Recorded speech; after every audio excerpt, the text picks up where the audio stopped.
കോഴിക്കോട് കൊടുവള്ളി ചെറുപുഴയിൽ ഒഴുക്കിൽപ്പെട്ട 2 കുട്ടികളിൽ ഒരാളെ രക്ഷപ്പെടുത്തി. 12 വയസ്സുള്ള കുട്ടിയെ നാട്ടുകാരാണ് രക്ഷപ്പെടുത്തിയത്. പെൺകുട്ടിക്കായി തെരച്ചിൽ തുടരുകയാണ്. വിവരങ്ങളുമായി ദിൽഷ തിലകനാണ് ചേരുന്നത്. ദിൽഷ, എപ്പോഴാണ് ഈ കുട്ടികൾ അപകടത്തിൽപ്പെട്ടത്?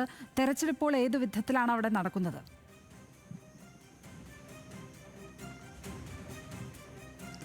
ലക്ഷ്മി, സ്വാതി, വൈകിട്ട് ഏകദേശം 4 മണിയോടുകൂടിയാണ് ഈ അപകടമുണ്ടായത്. ഉമ്മയോടൊപ്പം കുളത്തിൽ കുളിക്കാനെത്തിയതായിരുന്നു കുട്ടികൾ. ഇവർ പൊന്നാനി സ്വദേശികളാണ്. കോഴിക്കോട് കൊടുവള്ളി മാനിപുരത്താണ് താമസം. ചെറുപുഴയിലാണ് ഈ അപകടം ഉണ്ടായിരിക്കുന്നത്. ഏകദേശം 4 മണിയോടുകൂടി ഉമ്മയോടൊപ്പം ഈ പുഴയിൽ കുളിക്കാനെത്തിയതായിരുന്നു.